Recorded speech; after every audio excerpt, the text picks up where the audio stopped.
आपका आभार व्यक्त करती हूँ सर कि आपने मुझे मौका दिया इस महत्वपूर्ण विषय पे बात करने का। हेल्थ वर्कर्स ने जिस तरीके से देश की सेवा की है इस आपदा के समय पर, उनके हम सभी आभारी हैं और उनको आभार व्यक्त करना हर बार हमेशा कम ही रहेगा। तो हम इस बिल का समर्थन करते हैं, पर साथ ही साथ मैं मानती हूँ हमारी जिम्मेदारी सिर्फ यहाँ पर नहीं ख़त्म होती है। हमारी जिम्मेदारी ये भी बनती है कि जो हमारे स्वास्थ्य कर्मचारी हैं जो सेवा में लगे हुए हैं, उनको उनके सेफ्टी इक्विपमेंट्स दिए जाएं। उनके जो पीपीई इक्विपमेंट्स थे, हमने काफ़ी समय देखा उनको नहीं मिलते थे। उनके वर्क शिफ्ट 16-16 घंटे वो लोग काम कर रहे होते थे, उसको भी निर्णय होना चाहिए। समय पे उनको वेतन मिलना चाहिए। और जिस तरीके से महाराष्ट्र सरकार में मुख्यमंत्री के नेतृत्व में हमने एक कॉम्पेंसेशन पैकेज तय किया था, वो भी कॉम्पेंसेशन पैकेज इस बिल का हिस्सा होना चाहिए, मैं मानती हूँ।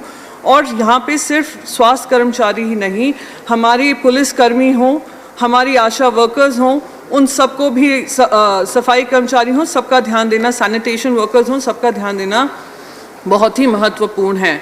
हेल्थ कवरेज भी बहुत महत्वपूर्ण है, जो इस बिल में कहीं मैंने देखा नहीं है उसकी चर्चा की गई हो।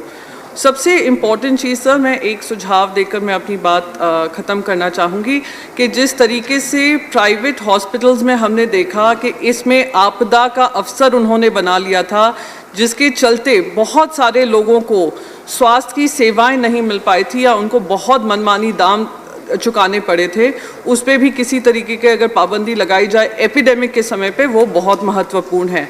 और आखिरी सुझाव है सर, बहुत महत्वपूर्ण सुझाव है, और वही कहकर मैं भी जय हिंद करूँगी कि आपदा का अवसर ढूंढते ढूंढते कुछ राजनीतिक पक्ष भी हमला करते हैं, और हमला देश की प्रजातंत्र पे करते हैं, राज्य सरकारों पे करते हैं, और वो राज्य सरकारों को अस्थायी करने की कोशिश कर रहे हैं और राज्य सरकारों को गिराने की कोशिश कर रहे हैं जो इस समय पे महामारी से जूझ रहे हैं। तो अगर उनके पास इतना धन बल है, उसको कंपल्सरीली पीएम केयर्स फंड में डाला जाए, जिससे देश के जो लाभार्थी हैं उनको इस देश की स्वास्थ्य सेवाओं की उपलब्धि मिली जा सके। बहुत बहुत आभार। जय हिंद। धन्यवाद माननीय प्रियंका जी। श्री वीर सिंह जी, माननीय वीर सिंह जी।